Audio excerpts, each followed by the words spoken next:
नमस्कार, स्वागत है आपका पब्लिक इंडिया पर। मैं हूं नीलू व्यास। कल यानी कि भारतीय टाइम से अगर आप देखें तो अमेरिका ने कल एक बहुत बड़ी बिल पारित की है, बहुत बड़ा कानून पारित किया है जो कि काफी विवादों में भी घिरा रहा। वन बिग ब्यूटीफुल बिल जिसका नाम है, वो पारित किया गया है और कहा गया है कि इससे अमेरिका में बहुत बड़ा बदलाव आएगा। बिग ब्यूटीफुल बिल जिसको कांग्रेस ने भी पारित किया और ये ट्रंप की एक बड़ी जीत मानी जा रही है। इसके बावजूद कि इस बिल की बहुत ज्यादा आलोचना हुई, लेकिन ये बहुत ही एक महत्वाकांक्षी बिल था जिसको one big beautiful bill act जिसको मंजूरी दी है। और ये बिग ब्यूटीफुल बिल के नाम से भी ये जाने वाला विधेयक है और सदन के अंदर 218 और 214 के मत से ये पारित हुआ। और इससे पहले मंगलवार को सेनेट में 51-50 के मामूली अंतर से पारित हुआ और जिसमें बाद में उपराष्ट्रपति जेडी वैंस ने टाई ब्रेकिंग वोट डाला था। अब ये ट्रंप के लिए एक बड़ी राजनीतिक जीत है क्योंकि उन्होंने अपनी पार्टी के अंदर और बाहर कड़े विरोध के बावजूद इस विधेयक को 4 जुलाई की समय सीमा से पहले पारित कराने का लक्ष्य रखा था और अब ये बिल पारित हो गया है। अब जो गैर राजनीतिक कांग्रेशनल बजट ऑफिस यानी कि सीबीओ, उसके अनुसार इस बिल से अमेरिका के 36.2 ट्रिलियन डॉलर्स के कर्ज में 3.4 ट्रिलियन डॉलर्स की बढ़ोतरी होने की संभावना है। यह अगले दशक में कर राजस्व को अनुमानित 4.5 ट्रिलियन डॉलर तक कम करता है, जबकि संघीय खर्च में 1.1 ट्रिलियन डॉलर की कटौती करता है। और ये कटौती मुख्य रूप से मेडिकेड के माध्यम से होगी जो गरीबों पर बड़ा असर डालेगी। अब ये जो बिग ब्यूटीफुल बिल है उसका मकसद क्या है, आज हमें क्यों इस बिल के बारे में जानना चाहिए कि ये ट्रंप के लिए एक बड़ी जीत है। 869 पेजेस का ये जो विधेयक था यानी कि जो बिल थी, ट्रंप की 2017 की tax cuts and jobs act को स्थायी करने, कर राहत देने और सीमा सुरक्षा को मजबूत करने, रक्षा और ऊर्जा उत्पादन में निवेश बढ़ाने और सामाजिक कल्याण कार्यक्रमों में कटौती करने पर केंद्रित है। लेकिन अब ट्रंप ने इसके बारे में यही कहा था और आयोवा में उन्होंने कहा था कि ये अमेरिका के लिए सबसे बड़ा जन्मदिन का उपहार है और हमने 2024 में आयोवा के लोगों के लिए हर बड़े वादे को पूरा किया था। तो एक तरीके से उन्होंने एक वादा पूरा किया है। किसको लाभ होगा और किसको नुकसान होगा ये भी एक नजर मार लेते हैं। उच्च आय वर्ग यानी कि टैक्स पॉलिसी सेंटर के अनुसार उच्च आय वाले परिवारों को 2026 में औसतन $2,600 की कर राहत मिलेगी और सबसे धनी परिवारों को $12,000 तक की राहत मिल सकती है। चाइल्ड टैक्स क्रेडिट में $2,200 की वृद्धि और टिप्स और ओवरटाइम पर कर छूट से मध्यम वर्ग और कामकाजी परिवारों को भी लाभ हो सकता है। पारंपरिक ऑटोमोबाइल निर्माता इलेक्ट्रिक वाहन टैक्स क्रेडिट खत्म होने से पेट्रोल और डीजल वाहनों की मांग बढ़ सकती है।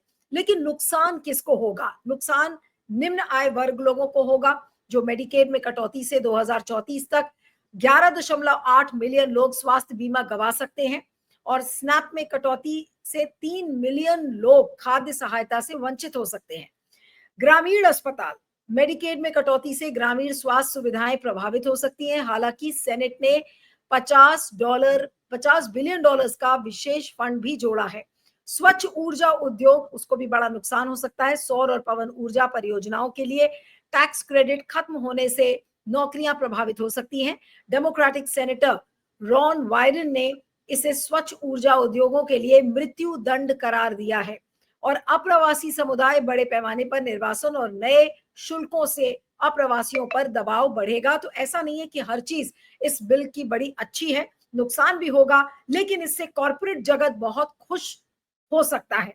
और इसीलिए आज हम ये सवाल खड़ी कर रहे हैं कि ये जो बिग ब्यूटीफुल बिल है, क्या ये बिल और डोनाल्ड ट्रंप की समानताएं मोदी जी से नजर आती हैं। मोदी जी कॉर्पोरेट्स को फेवर ही नहीं करते बल्कि कॉर्पोरेट्स के नुकसान को सह भी लेते हैं। अभी आपने देखा था हाल में अंबानी का क्या हुआ। अंबानी एसबीआई ने उनका लोन अकाउंट फ्रॉड में घोषित किया था, लेकिन फिर भी अंबानी के ऊपर मोदी जी का आशीर्वाद बरसता है और इसीलिए उन्होंने डसॉल्ट के साथ एक जॉइंट वेंचर भी किया जिसमें कि वो फाल्कन फाइटर जेट्स बनाएंगे। ये एक छोटा सा एग्जाम्पल है।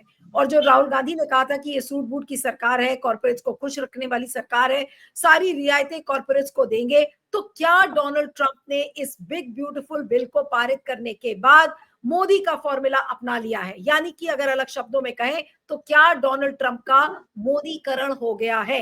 क्या डोनाल्ड ट्रंप मोदी बन गए हैं? आज इसी को लेकर हम डिस्कशन करेंगे। हमारे साथ प्रोफेसर आफ्ताब कमल पाशा, अंतरराष्ट्रीय मामलों के एक्सपर्ट और डिप्लोमेट हैं। प्रोफेसर पाशा, आपका बहुत बहुत स्वागत है। Thank you so much for joining. Modi और डोनाल्ड ट्रंप के एटीट्यूड में क्या समानताएं आप देखते हैं, अगर हम बिग ब्यूटीफुल बिल की बात करते हैं सर? तो जी, ये अमेरिकन प्रेसिडेंट के तहत ये जो है, इसका नाम ही बहुत ही यूनिक है, बिग और ब्यूटीफुल बिल बोल के। बिग मतलब तकरीबन 850 पेज का बिल है, जो कि अमेरिका की कांग्रेस लेजिस्लेशन इतिहास में ये one of the biggest longest bill covering. उसमें जो है हेल्थ कवर है और रिलीफ है, बॉर्डर सिक्योरिटी है, जैसे ना आपने कहा इमिग्रेशन इशू पे है। मतलब पूरी इकोनॉमी को ये इम्पैक्ट करता है ये बिल। और कई ये लोग जो है इसको एक दूसरे के नजरिए से देख रहे हैं। रिपब्लिकन्स जो है ज्यादातर 95% रिपब्लिकन्स सेनेट में और हाउस ऑफ रिप्रेजेंटेटिव्स में उन्होंने सपोर्ट किया कि इससे जो है अमेरिका की इकोनॉमिक ग्रोथ होगी बोल के।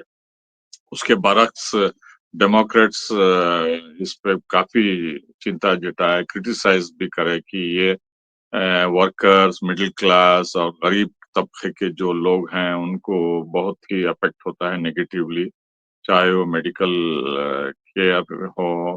तकरीबन 12 मिलियन लोग जो है, 120 लाख लोग, 330 जो आबादी है अमेरिका की, जो ऑलरेडी जो है गरीब गरीब हैं, उनको और जो है हॉस्पिटल्स में मेडिकल केयर, दवाइयाँ वगैरह और महंगी हो जाएंगे। और कई कई लोग मर भी सकते हैं, क्योंकि उनके लिए जो है सर्जरी कराना, ऑपरेशन कराना या जो भी प्रोसीजर होता है, तो उनका वेटिंग पीरियड काफी लंबा है, क्योंकि उनके पास हेल्थ इंश्योरेंस बहुत कम है, कवरेज कम है। तो इस लिहाज से जो है ये गरीब जो है वो मेडिकल फैसिलिटीज ले नहीं पाएंगे। और जो मिडिल क्लास है, हालांकि कुछ लोगों को रिलीफ मिला है इससे, जैसे सीनियर्स हैं और दूसरे तबके के लोग हैं। बट इसमें इनकम जो है, जो इनकम है वो कई सालों से स्टैग्नेंट है। मतलब सैलरीज वहाँ इंक्रीज नहीं हो रही हैं। और कॉस्ट ऑफ लिविंग जो है बढ़ रहा है, चाहे वो रेंट हो, ट्रांसपोर्ट हो या हेल्थ केयर हो, या हर रोजमर्रा की जिंदगी की जो चीजें हैं वो महंगी होते जा रही हैं।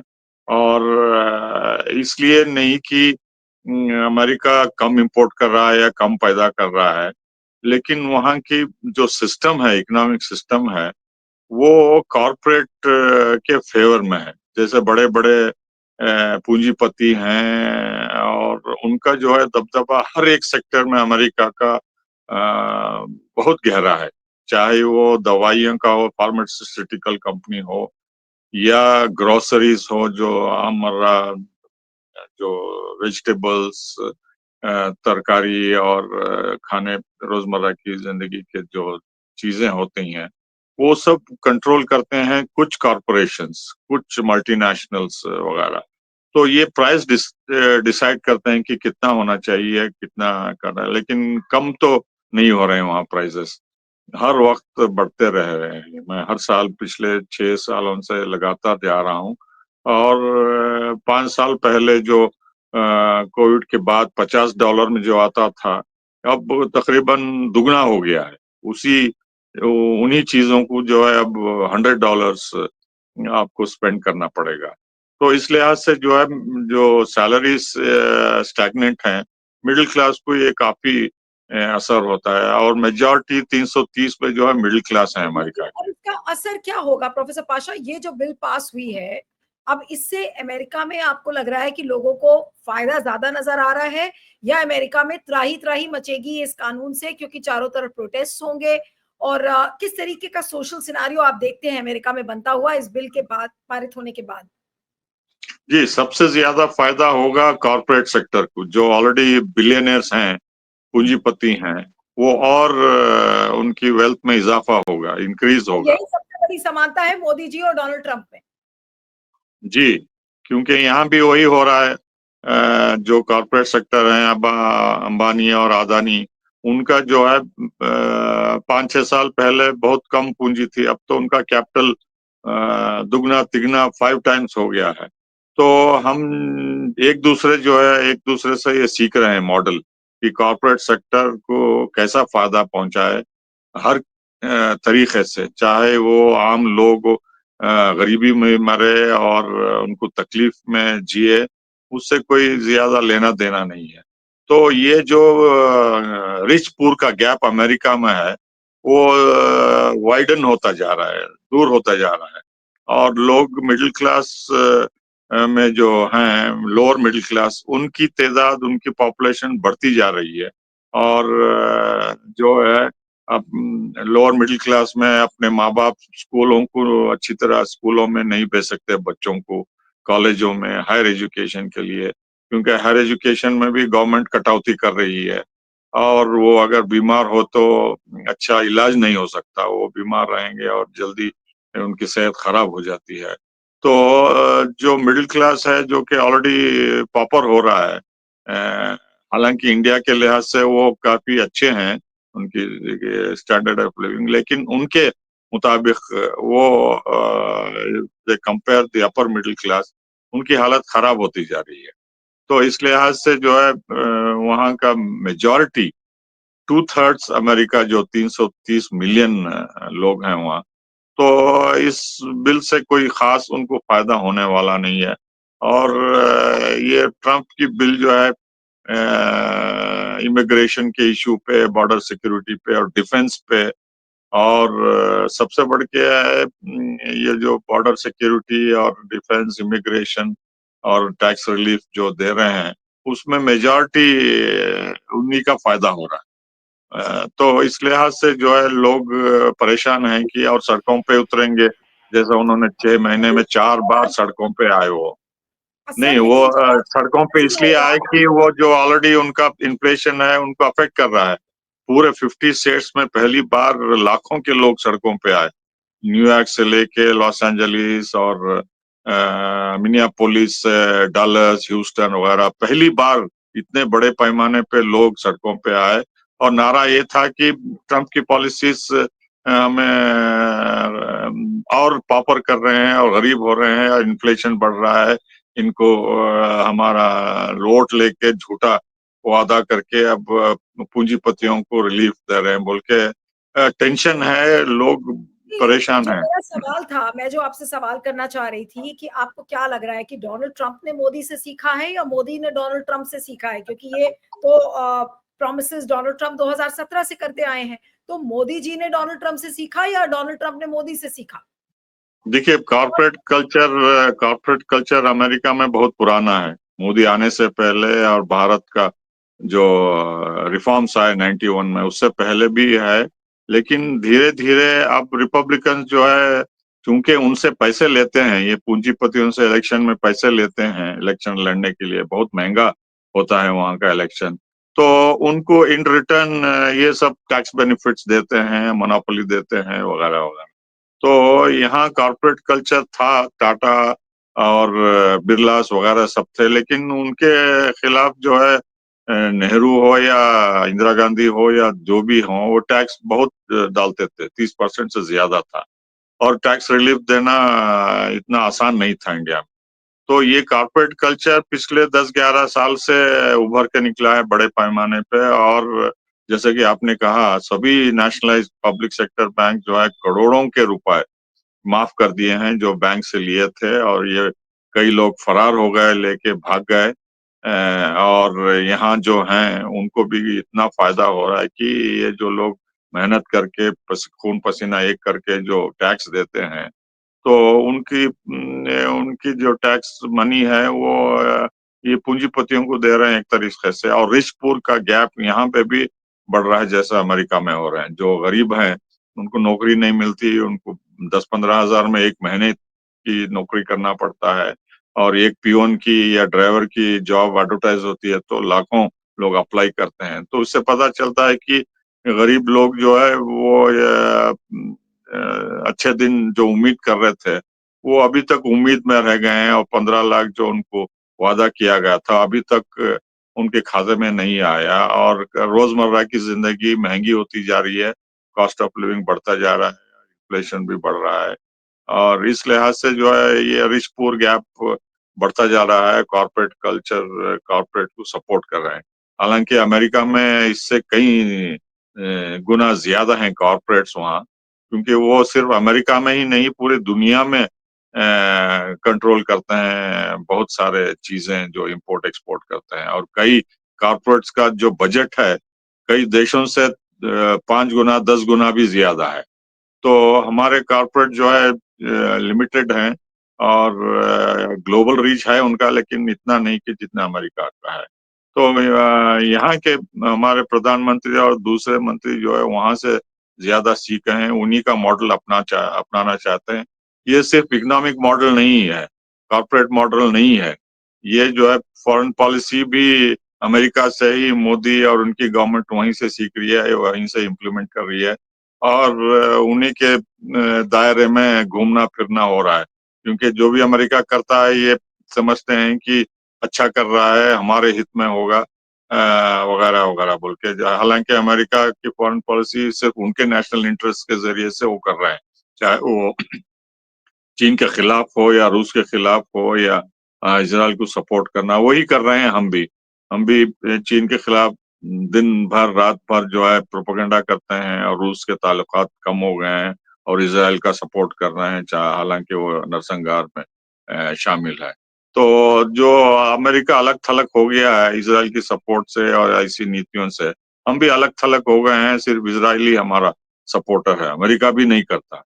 तो इस लिहाज से जो है इकोनॉमिक पॉलिसी नहीं, फॉरेन पॉलिसी भी जो है अमेरिका जो कर रहा है हमें ये मोदी गवर्नमेंट वही अपना रही है। वो जो ये बिग ब्यूटीफुल बिल है, हालांकि ये डोमेस्टिक बिल है जो अमेरिका के ऊपर असर डालेगा, लेकिन क्या इसका डायरेक्ट या इनडायरेक्ट इम्पैक्ट भारत जैसे हमारे जैसे देशों पर भी पड़ेगा? जी, डायरेक्ट पड़ेगा, क्योंकि देखिए पहला तो वहाँ जो मेक अमेरिका ग्रेट का जो स्लोगन डोनाल्ड ट्रंप ने दिया है वो असंभव नहीं है। किसी भी हालत में जो है ये चीन को हरा नहीं सकते, कमजोर नहीं कर सकते, या ब्रिक्स देशों को कमजोर नहीं कर सकते, चाहे भारत हो, ब्राजील हो, साउथ अफ्रीका हो। जो प्रोडक्शन सेंटर्स ताइवान में है, वियतनाम में है, इंडोनेशिया, मलेशिया, टर्की जो भी हैं, उनको किसी भी हालत में कमजोर अमेरिका अपने आप या यूरोप के साथ भी कम नहीं कर सकता।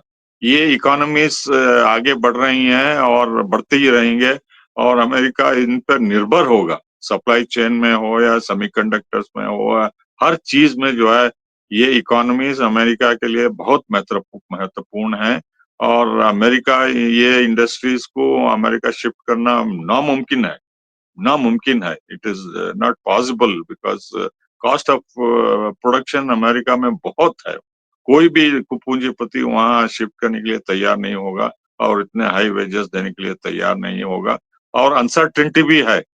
अगर ट्रंप वादा भी करता है तो शिफ्ट करते हैं तो उनको गारंटी नहीं कि डेमोक्रेट्स या बर्नी सैंडर्स जैसे सोशलिस्ट ओरिएंटेड लेफ्टिस्ट हैं वो आके उनको कंटिन्यू करेंगे या बंद कर देंगे वो। तो इकोनॉमिकली जो है अमेरिका रिकवर करना इस बिल से जो है, और उनका खर्च बढ़ेगा, जो $37 ट्रिलियन है जिसके ऊपर उन्होंने उनको हर साल $1 ट्रिलियन इंटरेस्ट देना पड़ता है, चाहे वो कनाडा को हो, जापान को हो, चीन को हो, यूरोपियन यूनियन वगैरह सबको, पूरी दुनिया से उन्होंने कर्ज लिया है, और ये कर्ज बढ़ता जा रहा है, और जो भी उनको कैपिटल चाहिए इन्वेस्टमेंट के लिए, मैन्युफैक्चरिंग के लिए, वो बहुत कम होता जा रहा है, क्योंकि पूंजीपति भी आगे नहीं आ रहे हैं उनको इन्वेस्ट करने में, चाहे वो इलेक्ट्रिक मोटर व्हीकल्स हो या लेकिन इस दूसरे इलेक्ट्रॉनिक बिल कंपोनेंट। से इस बिग ब्यूटीफुल बिल से मोदी जी क्या कोई सबक लेंगे? क्या भारत के लिए कुछ टेकअवेज हैं? क्या सबक लेंगे मोदी जी? जी, सबसे बड़ा सबक ये है कि जो ये मोदी सरकार अमेरिका के ऊपर निर्भर करती है कि ये हमारा गॉडफादर है और हमें बचाएंगे चीन से और पाकिस्तान से और आर्थिक स्थिति में ट्रेड से वगैरह सब, ये गलत फहमी है। आप अपने दिमाग से निकाल दीजिए कि अमेरिका हमारा फ्यूचर है। अमेरिका का फ्यूचर ही जो है बेड़ा गर्क हो रहा है। America is a sinking boat in the high sea, उसमें छेद पड़ गया है और वो छेद है डेट, कर्ज है। धीरे नहीं धीरे तो धीरे पानी आपको क्या लगता इसके है अंदर क्या? जा रहा है।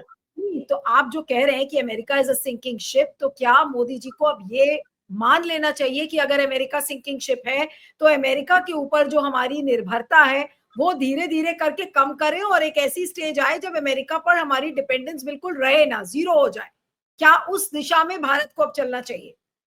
जी, ज़रूर चलना चाहिए और अमेरिका के ऊपर डिपेंडेंट होना हमारे लिए खतरा है, बहुत ही डेंजर है और अमेरिका अब सुधरने वाला नहीं है क्योंकि वहाँ इंटरनल डिफरेंसेस उभर के आ रहे हैं। जैसा मैं उदाहरण दूंगा, कैलिफोर्निया, टेक्सास, न्यूयॉर्क, ये 3 स्टेट्स सबसे ज़्यादा रेवेन्यू जो है फेडरल गवर्नमेंट को देते हैं और इनकी इकोनॉमी इमिग्रेंट से है। और ट्रम्प जो है इमिग्रेंट को सब पकड़ के जबरदस्ती भेज रहा है वो। तो बड़ा तनाव हो गया है ये स्टेट्स और फेडरल गवर्नमेंट में कि आप हमको कंसल्ट किए बगैर नेशनल गार्ड्स भेज रहे हैं, मेरीन्स भेज रहे हैं और हमारे इमिग्रेशन पॉलिसी में आप इंटरफियर कर रहे हैं। देखिए, आप अगर कैलिफोर्निया में जाते हैं, इमिग्रेंट भी हैं, तो आपको ड्राइविंग लाइसेंस मिल जाएगा न्यूयॉर्क में वगैरह सब। ड्राइविंग लाइसेंस मिल गया तो आपको नौकरी मिलेगी वहाँ, नौकरी मिली तो आप फैमिली ला सकते हैं। तो ऐसा हो रहा है वहाँ, उनकी इकोनॉमी बढ़ रही है। तो अगर इमिग्रेशन को बंद कर देते हैं लोगों को आना, तो उनकी इकोनॉमी पे बहुत नेगेटिव इम्पैक्ट होगा और वो सोच रहे हैं कि हम अमेरिकन फेडरेशन में रहना हमारा फ्यूचर के लिए अच्छा है या कुछ और स्टेट्स मिलके हमें अलग थलग होना है। जैसा अब बात शुरू हो गई है कि ये 3-4 स्टेट और दूसरे भी जो वेल्थी स्टेट्स हैं वो मिलके बात कर रहे हैं कि हमको अमेरिका में रहने से बर्डन हो गया है, हमको अलग निकलना है। तो जो यूनाइटेड शब्द है स्टेट्स ऑफ अमेरिका, तो वो यूनाइटेड फ्यूचर में नहीं रहेगा अगर आर्थिक स्थिति धीरे धीरे खराब होती रही तो ये जो है दिमाग में इन लोगों के जाना चाहिए कि अमेरिका का फ्यूचर जो है खतरे में है इकोनॉमिकली और मिलिट्रीली भी जो है अगर इकोनॉमिक पावर नहीं है तो ये एक 1 ट्रिलियन डॉलर डिफेंस बजट वो सस्टेन नहीं कर पाएंगे। जो 800 अड्डे हैं पूरे दुनिया में बिखरे हुए, तो धीरे धीरे करके एक एक करके खत्म करना पड़ेगा क्योंकि उनके पास पैसे नहीं होंगे। कर्ज लेके भी वो चला रहे हैं लेकिन कर्ज जो है कांग्रेस खुद डेट सीलिंग के पे बिल रखी है और हर साल वो रिव्यू करते हैं कि आप बजट से क्रॉस कर रहे हैं और मिडनाइट में बंद कर देते हैं गवर्नमेंट स्पेंडिंग।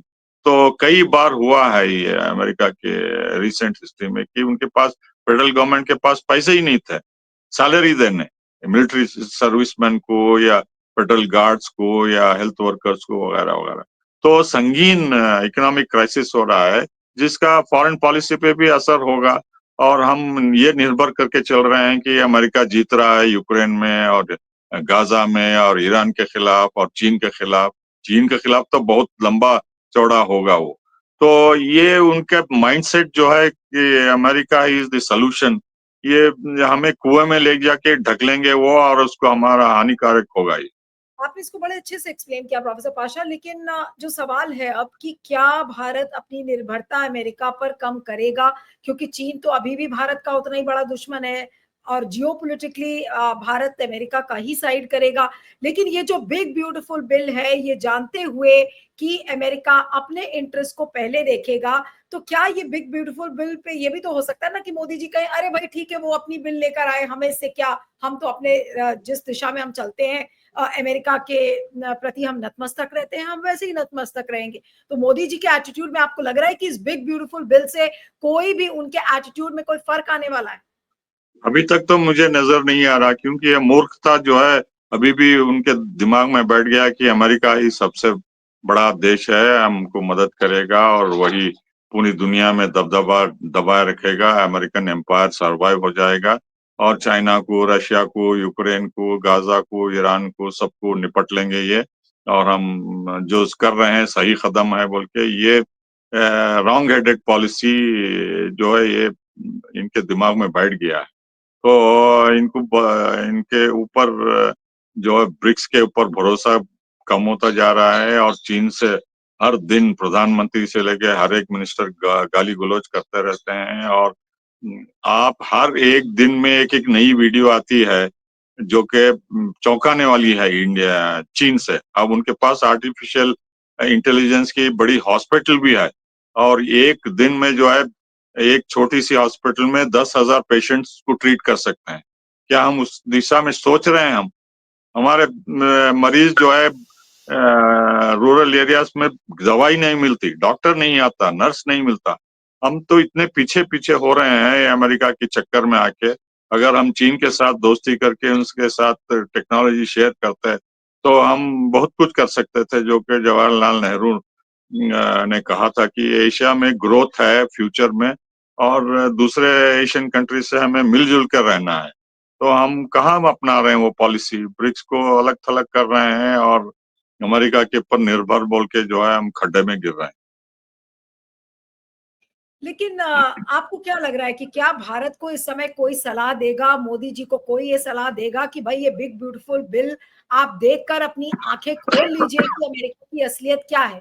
क्या विदेश मंत्री मोदी जी को सलाह देंगे या फिर हमारे देश का कोई भी डिप्लोमैट मोदी जी को इस तरीके से सलाह देगा जो आप कह रहे हैं कि भाई अमेरिका पर निर्भरता अपनी जीरो करो और अमेरिका से कन्नी काटने का समय है, कि अमेरिका से अपने रिश्तों को बिल्कुल अलग थलग कर लो, क्योंकि ये बिग ब्यूटीफुल बिल एक बड़ा शौक है भारत के लिए। देखिए, जब तक जयशंकर और अजीत डोभाल रहेंगे ये वही रास्ते पे मजबूर करेंगे मोदी साहब को कि आप अमेरिका के पर भरोसा रखिए। ये सब प्रोपेगेंडा है, रूस और चीन और ब्रिक्स वगैरह सब आप अमेरिका पर निर्भर रखिए बोल के। हाँ, अगर प्राइम मिनिस्टर मोदी जब बाहर की विदेश यात्रा करते हैं तो वो कई लीडरों से मिलते हैं, जैसा ब्रिक्स में जाके लीडरों से मिलेंगे या कनाडा में G7 से मिले वगैरह सब। तो वो धीरे धीरे इनकी कान में बोलेंगे कि आप क्या कर रहे हैं, आप लीडरशिप को, आपको लीडरशिप देना चाहिए ब्रिक्स में। देखिए, आपका सबसे चहीता मॉडल है। हम चीन को नहीं चाहते क्योंकि वो कम्युनिस्ट पार्टी है। रूस को नहीं चाहते कि वो डिक्टेटरशिप। आप डेमोक्रेसी है, सबसे लार्जेस्ट डेमोक्रेसी है। आपका इतिहास इतना रंगीन है, नॉन अलाइंड मूवमेंट के चैंपियन रहे हैं, फाउंडर मेंबर रहे हैं और आप जो भी नीति करते हैं ये मल्टीपोलर वर्ल्ड की तरफ करना है और भारत को महान देश बनाने के प्रयास में आपको लगना है। ये नहीं कि अमेरिका के पिट्ठू बन के जो भी अमेरिका बोलता है उसकी बात मान के हमें नाराज क्यों कर रहे हैं बोल के वो सलाह देंगे, पूछें भी और हौसला अफजाई भी करेंगे, उनको सपोर्ट भी करेंगे। अगर मोदी साहब ये सुन के कुछ बदलाव लाते हैं कि हाँ भाई हमारा फ्यूचर जो है डगमगा रहा है अमेरिका के साथ, इसलिए डगमगा रहा है कि हम जो चाहते थे पाकिस्तान के बारे में तो वो अमेरिका नहीं कर रहा है, क्योंकि अब पाकिस्तान को अमेरिका बोल रहा है हमारा दोस्त है, जो कि हमारा दुश्मन है। तो अभी भी हमारे आंख खुलना चाहिए कि ये जो हमारी नीति है अमेरिका के साथ लेके पाकिस्तान को अलग थलग करने की, वो खुद हमारा स्ट्रेटेजिक पार्टनर ही पाकिस्तान को सपोर्ट करके एनकरेज करके बड़ा चढ़ा के लीडरम की तारीफ कर रहा है देश का और आर्मी लीडर्स का और यूनाइटेड नेशंस में, वर्ल्ड बैंक में, आईएमएफ में, एशियन डेवलपमेंट बैंक में और खाड़ी के देशों को भी वो बोलते हैं कि आप पैसा दीजिए, आपकी तिजोरी में से पाकिस्तान डूब रहा है। तो ये सब इतना इन्फ्लुएंस लगा के हमारे दुश्मन को जो है वो ताकतवर बना रहे हैं। तो अब इनकी आंख नहीं खुले तो कब खुलेंगी? बिल्कुल, बिल्कुल। और आखिरी में मेरा यही सवाल है कि प्रोफेसर पाशा कि क्या ये big beautiful bill Modi ji के लिए एक आई ओपनिंग मोमेंट है, जहां तक भारत और अमेरिका के रिश्तों का संबंध है? जी, ये तो बहुत ही इम्पोर्टेंट माइलस्टोन है, क्रॉस रोड पे है। भारत इससे बारीकी से एग्जामिन करके एक हाई लेवल कमिटी बुला के, चाहे वो बीजेपी की अंदर ही हो या एनडीए की हो या इंटर मिनिस्ट्रियल मीटिंग हो या कमीशन हो, इसको गहराई से सोचना होगा कि और रिव्यू करना होगा कि इसके परिणाम क्या होंगे अमेरिका के ऊपर, जो हम इतना भरोसे के ऊपर चल रहे हैं कि वो और महान बनेगा और यूनिपोलर रहेगा और हमें मदद करेगा बोल के, क्या वो एक्चुअली फ्यूचर में जो हम एक्सपेक्ट कर रहे हैं कि वो हमारे सपोर्ट करेगा हमारे कठिनाइयों में, इकोनॉमिकली, पॉलिटिकली, स्ट्रेटेजिकली, मिलिट्रीली, क्या वो हम उम्मीद उस पर भरोसा कर सकते हैं, या हमें ऑल्टरनेटिव फॉरेन पॉलिसी को ऑप्शंस को अभी से तैयारी करना है, चाहे वो ब्रिक्स का हो या रूस के साथ गहरे संबंध करना हो या दूसरे ऑल्टरनेटिव ग्लोबल साउथ के साथ मिलके करना हो। तो ये बहुत ही इम्पोर्टेंट माइलस्टोन है अब इंडो अमेरिकन रिलेशंस में, इंडिया फॉरेन पॉलिसी में, और सभी नेताओं को गहराई से सोच के समझ के आधे कदम बढ़ाना है सब। लेकिन प्रॉब्लम ये है कि ये गवर्नमेंट सुनने को तैयार नहीं। ये समझते हैं कि पूरी अकल जो है दुनिया की सब इन्हीं के घुटनों में है। तो यही प्रॉब्लम है कि ये पार्लियामेंट में सुनने को नहीं, इंटर पार्टी में प्रधानमंत्री सुनने को नहीं, ये दो लोग अजीत डोवाल और जयशंकर और कुछ चुने हुए लोग प्राइम मिनिस्टर्स ऑफिस में जो है ये एक तरफा एडवाइस देके अमेरिका अमेरिका अमेरिका बोल के दिन रात इनको इनके दिमाग में बिठा दिए हैं, और वो अमेरिका के अलावा दूसरे देशों को सोच नहीं सकते। सिर्फ जब अवार्ड देंगे तो तभी सोचेंगे कि हाँ भाई हमको घाना जाना है और ट्रिनिडाड टोबैगो जाना है, एक और हमारे सर पे और एक टोपी आएगी और हम मशहूर हो जाएंगे और हम इलेक्शन में इसको इस्तेमाल करके जो है पूरे वर्ल्ड लीडर में हम सबसे ज्यादा तमगे या प्राइजेस या अवार्ड्स लिए हैं बोल के ये है। जी। चलिए, तो आपका बहुत बहुत शुक्रिया professor Pasha. Thank you so much for joining.